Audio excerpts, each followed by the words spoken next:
we are coming to the end of the 6-month program, and this is the final lunch and learn for the first 6 months. I know some people did request to continue and to continue to have access to these talks.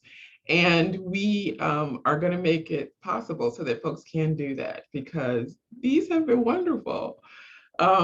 Even going back and listening to them has been great because you don't catch everything the first time. Today, after we've had almost 6 months of working with Bluetooth technology, collecting our blood pressure measurements and sending them on digitally, I thought it was great. It would be a good idea to bring someone in who just lives and breathes in this world. After I read your bio, Cynthia Glenn Cotton is the perfect person to have this conversation because it's not just about technology. She's not going to just talk about technology. She's going to talk about her own personal health journey, which we can all relate to. And she's going to also talk about a research project that she is leading a portion of that includes the use of technology in the effort to bring all of us closer to better health, having our health providers give more precise diagnoses around illness, better treatment and more precise treatments, and also prevention. So not just for us as individuals with our data, but using our data to help our generations to come. So let me read a little bit about Cynthia's background. She will blow you away with who she is. So she's a 30-year veteran of the telecommunications industry. She began her career in 1988 as a software developer. See, that first line just threw me because that's like, my brain could never go there.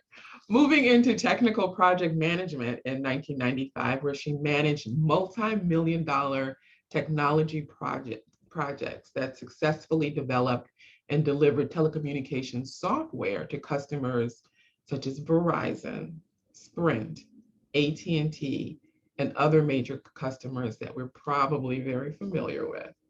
She is the co-chair of the Technology Committee of the Chicago chapter of Delta Sigma Theta Sorority Incorporated. Gotta make sure I say that, Incorporated. Supporting chapters Google for Works communication system and the chapter website. Just more recently, she retired from Nokia and launched her own consultancy company, A Time for Consultants, which focuses on project management, education, and information technology security. She currently serves as the HBCU Collegiate Engagement Coordinator for DREF. She can explain all of that. Research Matters for All, for the All of Us US project, which is a project out of the National Institutes for Health. Cynthia spends any free time that she can find with her family and enjoys pursuing her artistic side, writing poetry, quilting, or reading. She's married to retired Chicago detective Simon Cotton, and they have 2 children, Amber and Simon. They have 2 wonderful grandchildren as well. So after you tell us whether or not Chicago Hope, Chicago Med, all those are real. I can't. My husband shakes his head all the time about some of the stuff on the Chicago PD and all that. So I'm like, Yeah.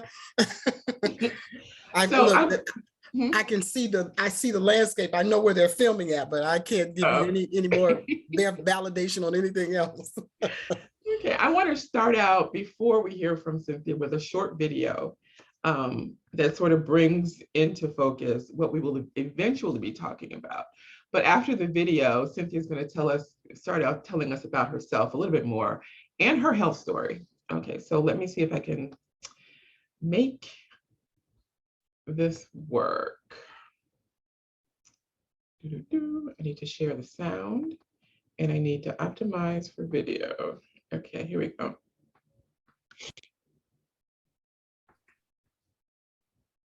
Can you all see the screen? Yes. Okay. Meet Ray. Ray lives on a farm. He loves playing kickball with his grandkids, but lately he's gotten a little slower and been visiting the doctor a lot more often. This is Kim. Kim lives in the city. She loves to exercise, cook healthy meals, and can't remember the last time she called in sick. They're both people, but not all people are the same. And yet, when we visit the doctor, our treatments don't look that different. Why is that? Because we just don't have enough information to do it better, until now. Enter all of us. The research program based on precision medicine. Precision medicine is a revolutionary new approach to treating and preventing disease that's personalized instead of one size fits all. By gathering health data from 1 million people like Ray and Kim and Trevor and Samir, our country's best researchers will be able to develop treatments that are as unique and complex as we are. With this new information, doctors will have a better understanding of disease so they can innovate the next great breakthroughs in medicine. Once enough people join, suddenly everything changes. Information becomes clear, patterns emerge, and simple data transforms into life-saving knowledge. This means that Ray and Kim's children and their children's children can live longer, healthier lives. By becoming one of the first 1 million people to volunteer, you can help reshape the entire future of healthcare for generations to come. If we can figure out how to fly, put a man on the moon, and connect the entire world, surely we should be able to improve the future of healthcare. Not just for Ray and Kim or even you, but for all of us. Sign up at joinallofus.org. The future of health begins with you.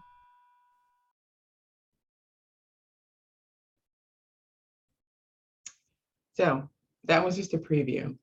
So I'm turning the floor over to Cynthia Glenn Cotton. Feel free to upload your slides and the floor is yours. Great. Thank you so much. I want to thank you all for having me. Excuse me. I don't know about being the perfect person to talk for today, but I'm excited to share my story. And if it helps anybody, then what I've gone through has not been in vain. I don't believe that there are what do you call coincidences. Dr. Russi, my program manager, brought this topic to me and she was hesitant at first. She's like, well, are you willing to share your personal story? I said, yeah, I've done that many times unsolicited. So if this is a case where I can help somebody, I don't have a problem with going forward with that. So so with that, what I want to talk to you a little bit about is just show you the path that I took to get to where I am today from a career perspective. So I went to Jackson State. And I put these 8 numbers here because I'm proud to be almost 59. So I've got here and I'm doing okay. So I don't have a problem with when I graduated and all of that. So I came out in 85 and then I went to, but there's a parallel, and I think here from my health situation, I wanted to show this to talk to that in the next slide. Worked at get my master's work at the Institute of Technology, Illinois Institute of Technology. And so at that time, I was employed by what was known as Bell Labs at the time. So over the years, it changed from Bell Labs to Lucent Technologies to Lucent, Alcatel-Lucent, and then Nokia, which was the name that it was when I was retired a couple years ago. I spent the lion's share, after doing development, I spent the lion's share of my work as a project manager. So data and pulling in information and getting reports and doing those types of things is second nature. And I certified a couple of times in different things to further that knowledge. I'm a nerd. I love learning. And so my whole career has been in that vein. But one of my failings was as I was learning about the technical parts of things, as I was moving up the ladder of the organization with my promotions and such, I was not paying attention to the signs my body was giving me that something was not quite right. I'm thinking I'm tired, and I just kept moving on. So my journey to better health, I call it my journey to better health because I'm still working on some things, but I feel like I have to debunk how the strong Black woman myth played a role in my health challenges. So please stop me if you have questions or anything, if I'm going too fast or whatever. I said I'm a talker and I can go. So if you need me to pause, I can pause.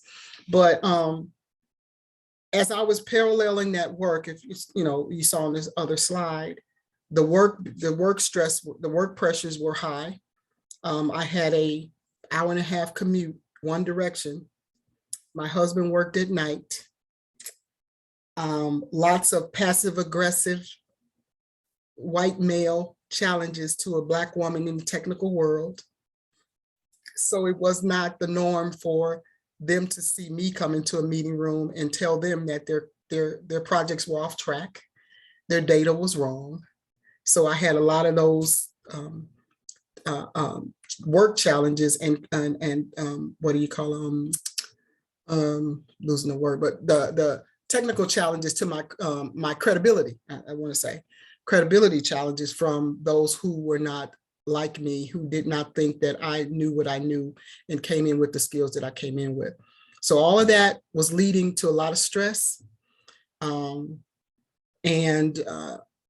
Just things started to decline, but I feel in the pressure to continue up where I am. Of course, now I'm married and starting a family. So those pressures kept me moving forward, even though some things were starting to decline. I was diagnosed with endometriosis, and then from there, things started to just decline periodically. So due to the endometriosis, I wind up having some challenges with, having my children. I was actually carrying twins with my first pregnancy and lost one of them due to a lot of the stresses and everything. Got through that. She actually has a PhD in organizational psychology, and I have 2 beautiful grandchildren. So let me go back. This is my why. Go back. This slide is jumping around, but my why you see here in the corner here. It's not acting right, but if you can you see that picture in the corner?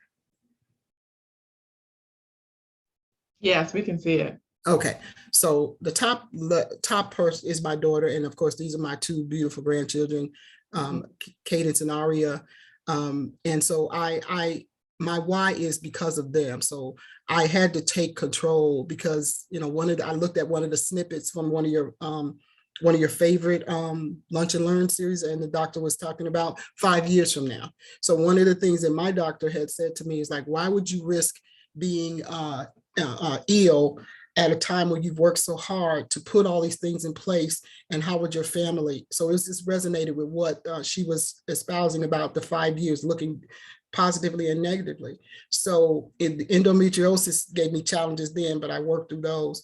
But then having gotten to a point where I was successful, I was in a management track, individual contributor. I didn't want to manage people.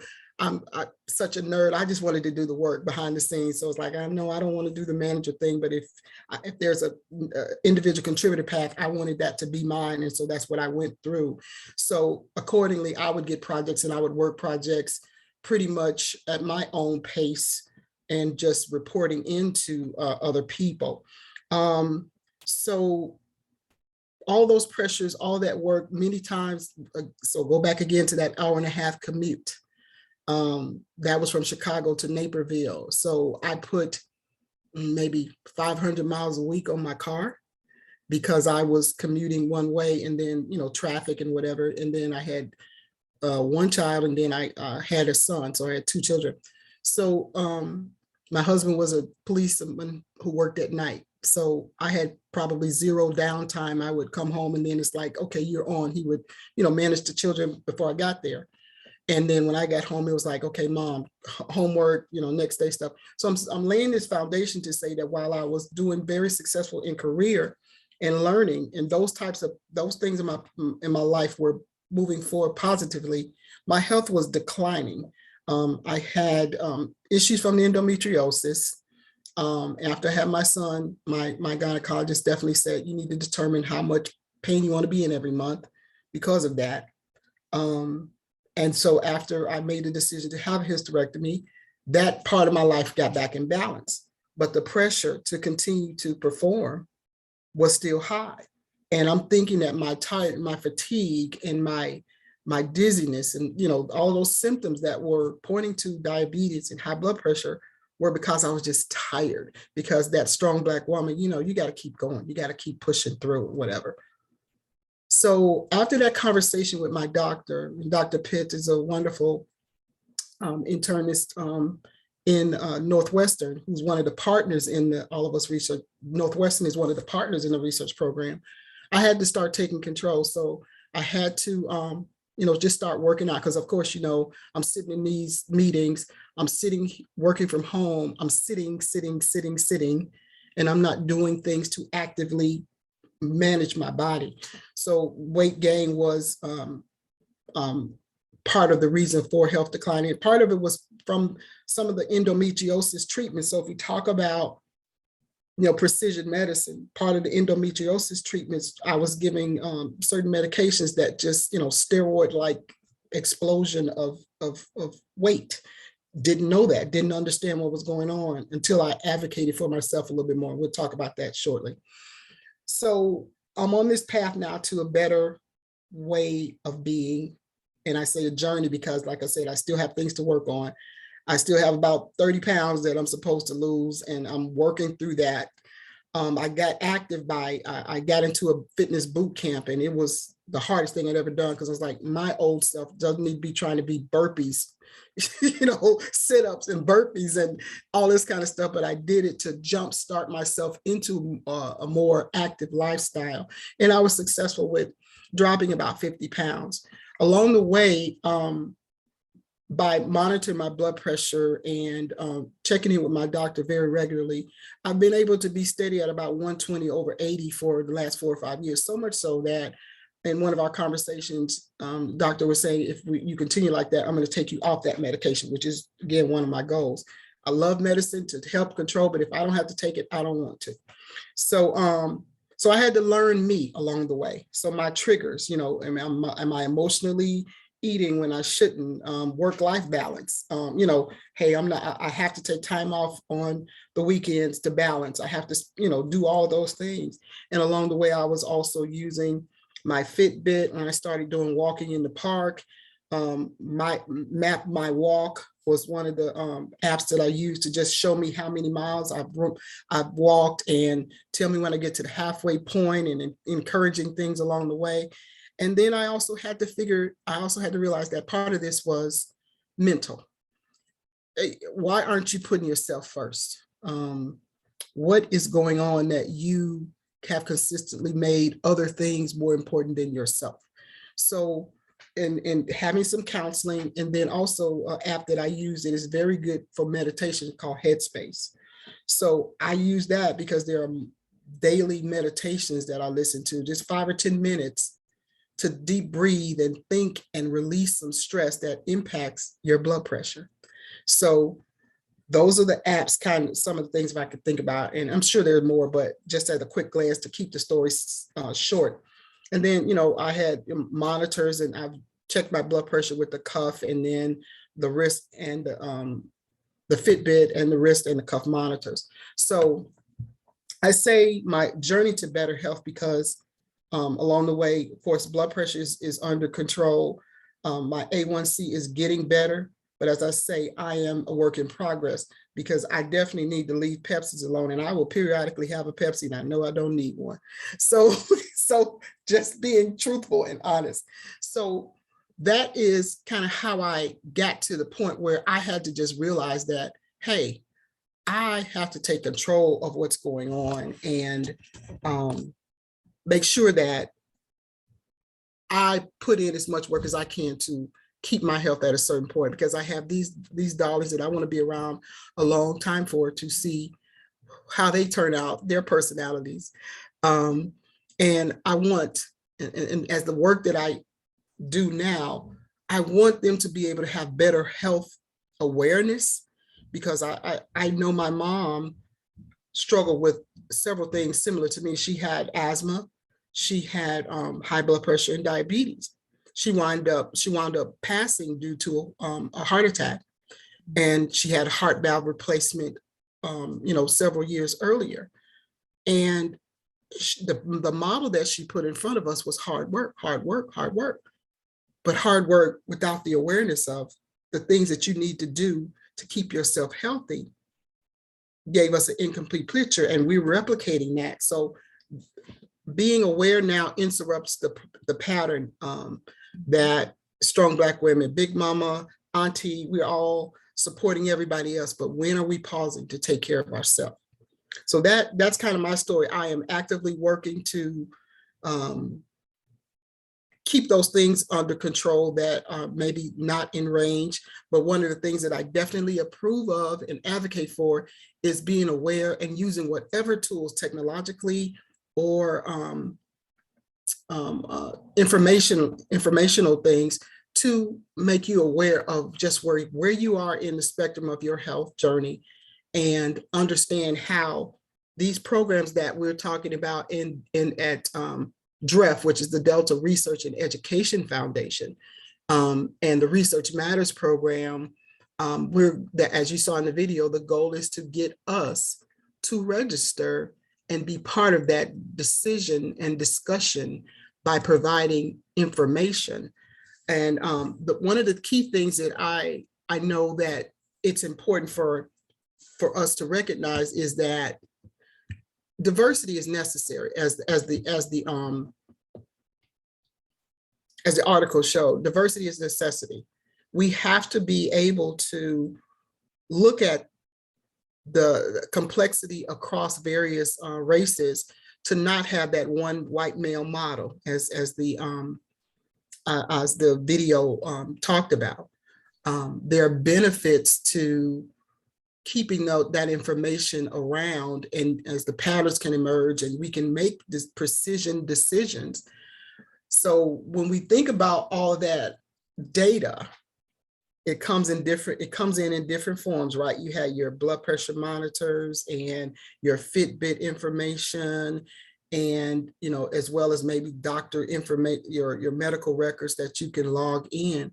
But all of that data creates a richer data set, as you will, for doctors and researchers to look at, to determine if we can change medical procedure here. So as an example, if you are a doctor, you're in med school, and now you can look at data sets from across Asian, African American, Indian, Asian populations before you draw a determination. That's an improvement for us, because there are opportunities that may not have even been considered before. So Delta Research and Education Foundation, All of Us program, allows you to join, and you have control over what information you provide. So all of that data, blood pressure, like the advertisement was saying, how much water you drink, what is your environment that contributes to differently to maybe the outcome of that medication, because there are many factors that can contribute to your outcomes. So if your environment is providing more stress, but you're otherwise doing everything else well, that could be a determinant as to why that medication was not working as well, because your stress level was too high, and maybe you had too much of a stress hormone in your system that wasn't included when there was first research, because they didn't consider stress or in that situation. So all of those data points are very important, but we also recognize that there is a fear of turning over personal information because of some. Go ahead. Yeah, I want to interrupt you here, because I started to ask you a question Mm-hmm. when you're still doing your personal story. Mm-hmm. But you have brought up so many excellent points. So first, when you started talking about your mother, and Mm-hmm. then you have children, and then you have grandchildren, you are such the perfect representative to talk about the All of Us program, because that's exactly what that program is all about. It's Mm-hmm. about looking at the past, and Mm-hmm. being able to project into the future and make better decisions in terms of healthcare. Yes. And well, let me just clarify to everyone, Cynthia and I are not here to sell you on this program. This is raising awareness on opportunities that are going on out here that you may not be aware of, because nobody within your circle, nobody within your church, nobody within your community is talking about it or knows anything about it. But when you go back to your personal story, Cynthia, Mhm. 50 pounds is nothing to just walk by. Congratulations. That is a big No, deal. I know I was compressing it because I didn't want this to be, Cynthia's story in totality. You know what I mean? And I can show you pictures. I was like, "Ooh, Lord Jesus, what was that?" And so it has definitely been a challenge. So that's why I said, don't hold me up as the poster child for doing everything right, because I'm telling you, I will grab a pep if I'm stressed. Instead of, some people may grab a drink, I may grab a Pepsi. Right. So but I thank you for that. And weight loss, continued weight loss is a challenge, so I thank you for that. But like I said earlier, I just try to be who I am and be real with what I'm handling, what I've managed, what I've lived through. And if it helps somebody, great. And you're right, we're not selling participation in Research Matters as, hey, everybody run out and go do it. But if you think about it, if it's one of the ways that we can help the next generation, it's definitely something to consider. And when you go to join all of us, researchmatters.org, you can see the information. And I want to end with a video that kind of talks a little bit more, about like the initial video. It just talks about precision medicine. But I want to stop. I know I was going fast, and I wanted to see, I don't know if we are at the question and answer point, or if there are questions that people may have. Yeah, if people have questions, we can take them. You can unmute yourself or use the chat feature. Someone asked if Viola Davis was your sister. No, I don't know. I don't think that's in the family tree. Hi, this is Tanya. How are you? I'm well, thank you. Good. Thank you for joining us. And I think this information is very fascinating. And I also had a mom who suffered hypertension severely. But as I stated elsewhere, it wasn't talked about, only when you were getting on her nerves. Like, you make my blood pressure go up. Yes. But never in any like atmosphere that I was in was high blood pressure discussed, what it came from, why. I think I heard some people allude to the fact that we got it because we came over on the slave ships. But other than that, no one said, well, you have to reduce your sodium, you need to exercise, you need to. So it's hereditary. I think mine was exacerbated by substance abuse at one point. And so I applaud your progress. And my main question is this. In the Fitbit, I have a Fitbit. I'm not, I software. So is my Fitbit at all going to be compatible with the Omron Bluetooth device? Because I really would like to track my my fitness and exercise and things of that nature. Now, I'm not as familiar with how those two dovetail together, but the Omron seems to be that Fitbit was created before that one, so it's more than likely that Omron has, am I pronouncing it correctly? It has the ability to track more data. So, but it may be because there are two different companies. So, you may just want to see how, and ask the question about the Bluetooth version to see if it does allow you to merge that data, but it more than likely is replicating the same type of data, if I'm thinking correctly. Yeah, it's more, I think it was asking me, like, I can sync it with Google. I can sync it with Google. I can sync it with a Google smartwatch, I believe. Okay. Something like that. But I didn't know if it was like across the board. So I guess I need to do some further research and call the Omron company. Yeah, I mean, just ask if there is a sync with your Fitbit, because that's the easiest way. But it may be that for what is it? proprietary reasons or, you Mhm. know, organizationally, they may not have it open for that. But that's definitely a good question to ask them. Yes. All Okay, right. but Thank you I'm for- really enjoying being able to share the data. That's helped, that accountability piece has helped Mhm. me to be more mindful Yes. about my my routine Yes. and my lifestyle. So yeah, it's working for me. I like to participate again just to keep it up. Yeah. I'll do that. Good. Good. Thank Good. you. Thank you very much. No problem. So Carlotta. how does that work? Did somebody else have a question? Was somebody else? I was just going to make a comment. Oh, go ahead. This is Carlotta, and Hello, Carlotta. I identify with your story.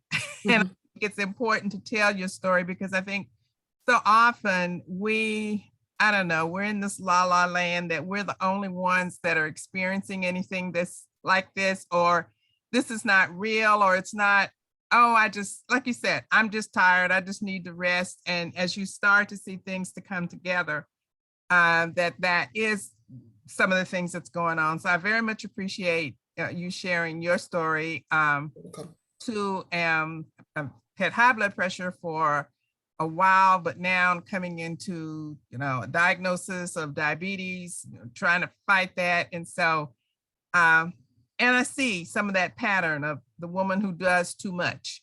Yes. Yes. And And not yes. always taking care of themselves. So I really appreciate you sharing that. And it just kind of opens, a light for me to see, oh yeah, it's like the light bulb goes off.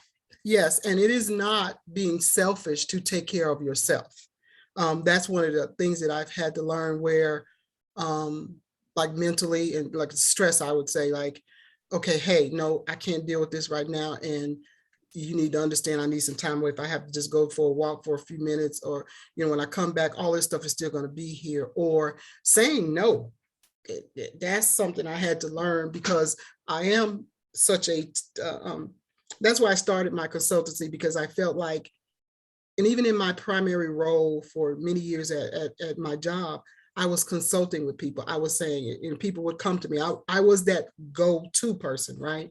So people would call me and sometimes that was an interrupt to what I had on the table of what I needed to do that day. But because that part of me wanted to help, wanted to service folks, I was saying yes, but I should have been saying no because that put me in a stressful situation. So if I've already got to leave home early, drop my kids off early, and then I put myself behind schedule because I said yes to you instead of no. And when I get home, I still have to do work because now I got to get something done for the next day. And my day is pushed back and my kids, I can't relax. I can't be with them. So I had to learn that I have to say no and not have that complex about it. Now, some people now say that I've gotten too good at it because it comes quick, fast, in a hurry. No, I can't do that. Well, can you? No. And then they're looking at me like, as you see, I've struggled with this. This is a family trait. I don't want to get Botox, but this is a family trait. So when I'm listening, I've got this and people are like, why are you looking like that? What do you mean? It's like, I'm thinking about what else I have to do. But to your point, it's a journey. That's why I said a journey, because, I had to learn to give myself grace because I'm not perfect, but I need to know that I've made a step forward, even if I had a setback today. If I look back over and I thank you again for this opportunity because what it has made me look back. And I hadn't thought about some of these things until I was preparing. And I realized, oh, gee, I have moved so many times down the square of life in a positive direction versus thinking that, I still got to lose this weight and this, that, it's like, hey, you've done some good things. The data that you bring may help somebody else. Mhm. And if in the future, my great granddaughter has a challenge and they can look at our DNA history and the medication has been tweaked or whatever, or the recommended procedure can lead her to a different path. That's what this is all about. And that's what the research, Delta Research and Education, All of Us program is all about. And so I advocate not for DREF, but for the awareness of what you need to do to move yourself to a better health story. Mhm. You know, so that's my story, and I'm sticking to it. I just want us all to be in better health and be strong Black women, but not because we are strong with lots of spackle all over the place, and we've hidden the cracks that we have in our health, in our lives, for lack of awareness. To sum it up. So Mina, did you have Yes. something? Hi, this is Minnie Murphy, and I want to thank you for this presentation. It is so very helpful. thank you. Fortunately, I recently retired, and I'm in reasonably good health. Mhm. But I'm increasingly more concerned about the younger generations. I'm seeing evidence personally of family members who are less healthy than we are. Yeah. Even before COVID, I had one nephew, 53 years old, Mm. traveling abroad down in South Africa, thinking that life was good and he was having a good time. And he had a stroke in South Africa. Had to stay down there for several weeks, right? 53-year-old man. That was very concerning. Yeah. I had another nephew in his 50s, again, had a stroke. I have female relatives who, like me, have high blood pressure, but they are taking multiple meds and just dealing with a multitude of health issues. And then there's COVID. And as we all know, COVID has hit our community in a stronger way than other communities. And then Yes. you look at the fact that healthcare management is based primarily upon the models built for white men. Yes. And because they don't have information on us. So I want to say thank you again, and that I'm particularly interested in joining the Join for All organizations or any of those databases that are collecting information on us. I don't worry about security. I mean, all of our information is out there anyway. So I'm not threatened by what they can do with my health information, especially if I can be a part of making better information available to folks in my community that will allow them to be more healthy. So again, I saw the link on the screen. Is that what we need to move forward with getting connected with the Join All of Us organization? No, you should go to the joinallofus.org. Okay. Yeah, we'll send that information around after this. Okay, Definitely. great. It'll be in the newsletter that's going out tomorrow, actually, Minnie. Okay. Minnie, great. I am so happy to hear you say that. That is wonderful. Yeah. Yeah, and one thing I would add, because you brought up a great point about families and conversations not being had. I think that as we're gathering, everybody remembers Soul Food, right? The movie, Big Mama, and all of this stuff. So all those conversations were happening, but there was the conversation was happening about her health because it was declining.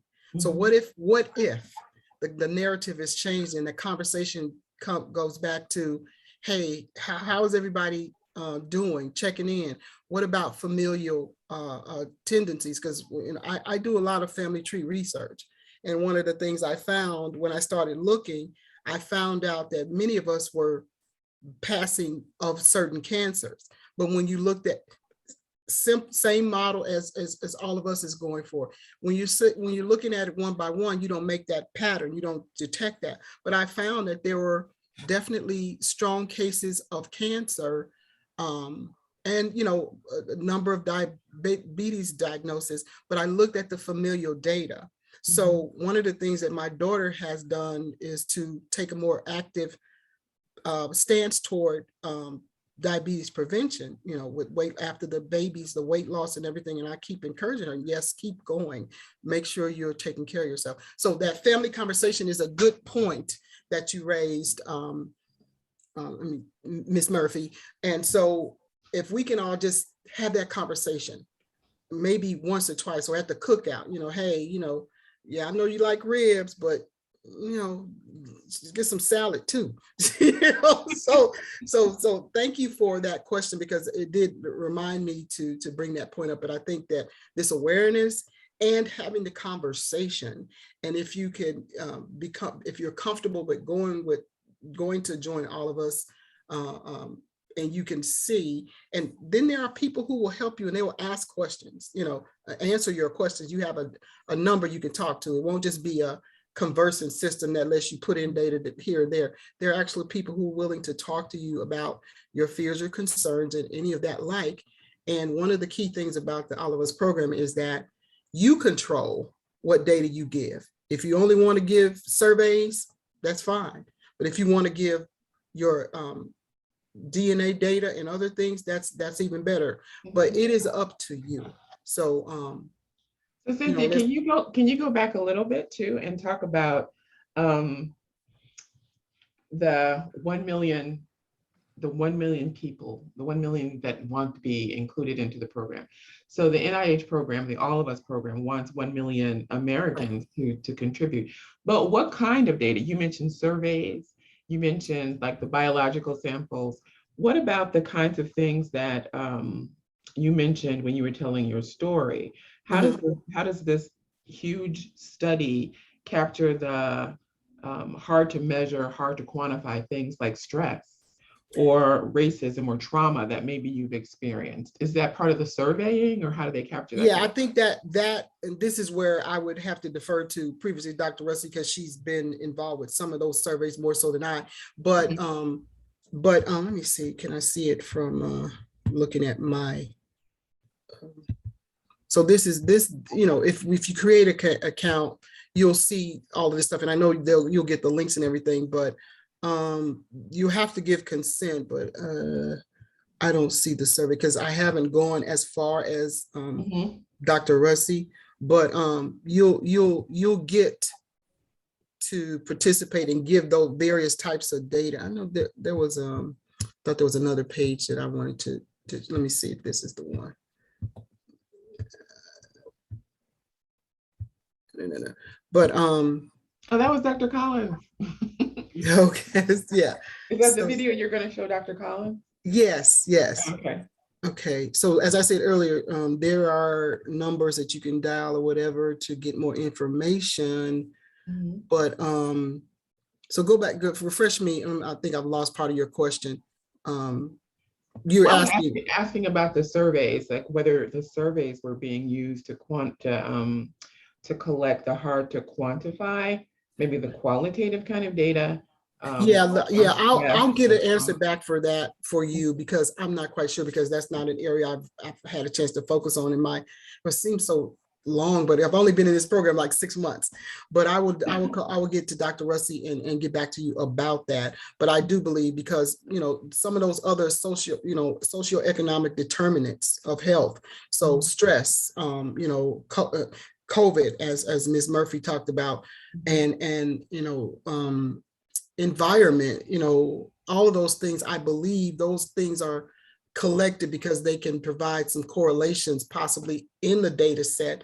But I don't know the surveys that go out, because I just got into the program. So I'll work that and get back to you for your communication back to the team.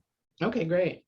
Something that you mentioned earlier was about the topic of security of data and people's concerns about participating in studies, et cetera. Could you talk about that a little bit more?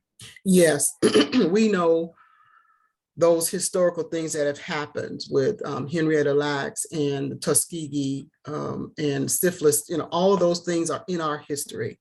But one of the things that is important to recognize is that if you're being part of the solution and you're giving your consent, you understand, or you will be made to understand based on the questions that you may ask, or the dialogue you'll have as you log in, if you join this program.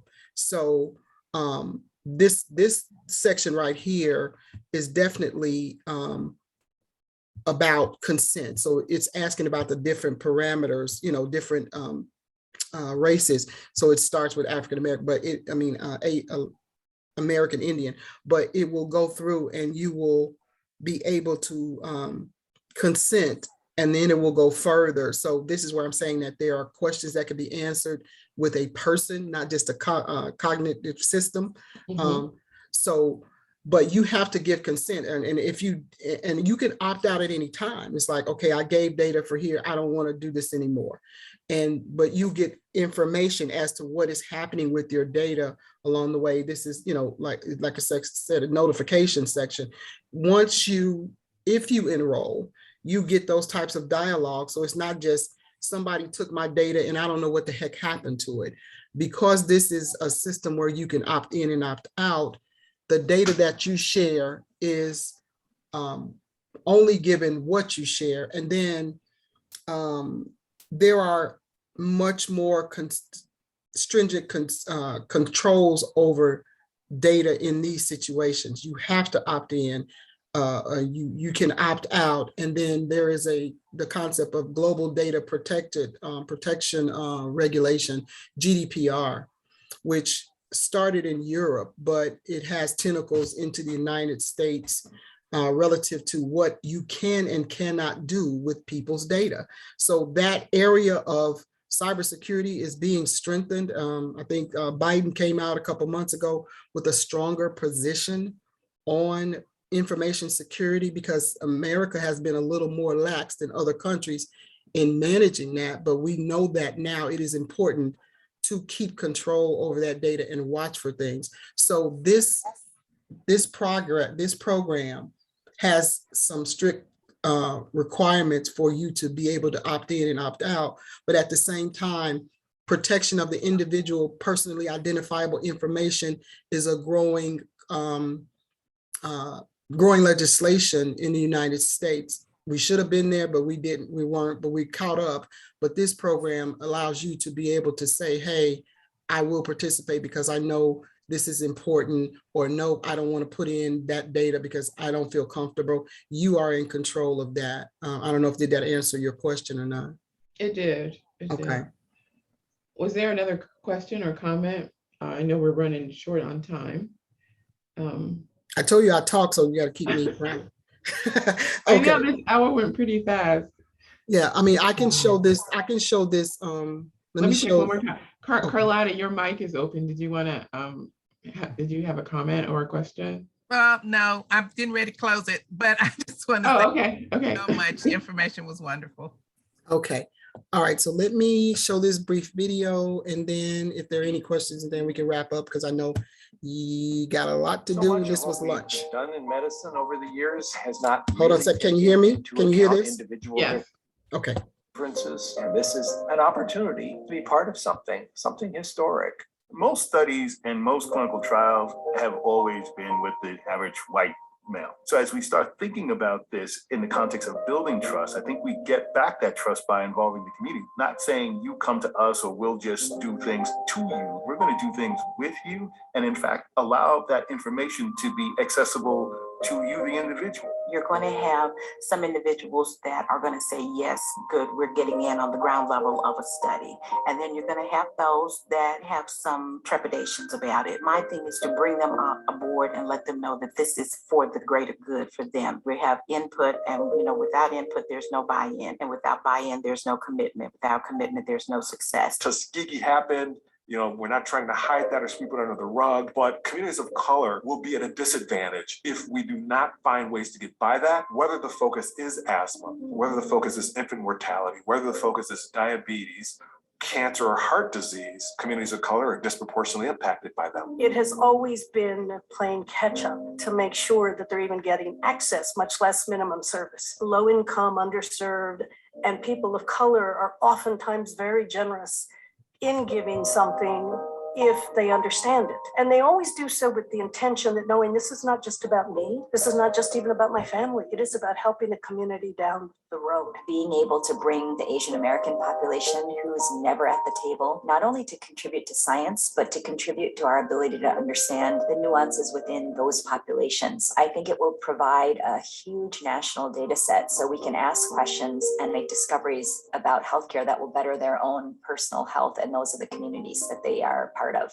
Diversity strengthens the science. It could bridge some civil rights issues and inequities in healthcare across all races and ethnicities and culture. As a community of color, underrepresented, hidden, underserved, what would happen if you were not at the table?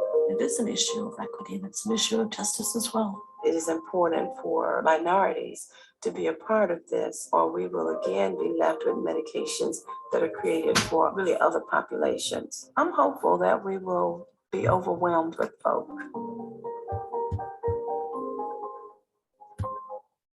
Okay, and on that note, I'll stop sharing.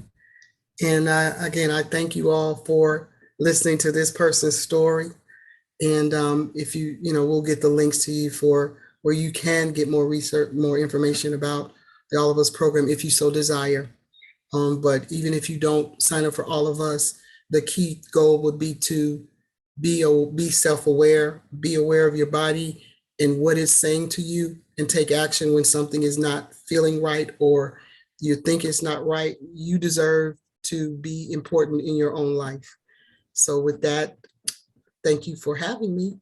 And thank you so much. This has been a really great discussion and presentation. I hadn't seen that video before. I like that one. Yeah, I'll give you I'll give you the link, and because I think that is good to put to families, to have that conversation. We have these devices, these computers that we call phones, but you can play that link at that family outing. Play that video and have that conversation. It's like, when's the last time you went for a checkup? Watch this video, yes. Yeah. So thank you again. Thank you so much to everyone who took a lunch break and joined us. And we will be putting the link of this particular Lunch and Learn in the newsletter and sending it around to the other folks who didn't make it today. So thank you. Hello, may I make a comment, please? Oh, sure. I like very much what you just said about sharing the video with your family, vocalizing your experience and what we have learned, our experience and what we have learned throughout the 6-month participation in this program. I said earlier that hypertension, high blood pressure, however you want to call it, was not discussed. It was not alluded to in my household. It was just said in a negative way when you were like getting on my mom's nerves. Or if she wanted to just dismiss you, like my pressure is high, and I'm not being disrespectful, but I'm just saying it is there's not conversation around this or diabetes.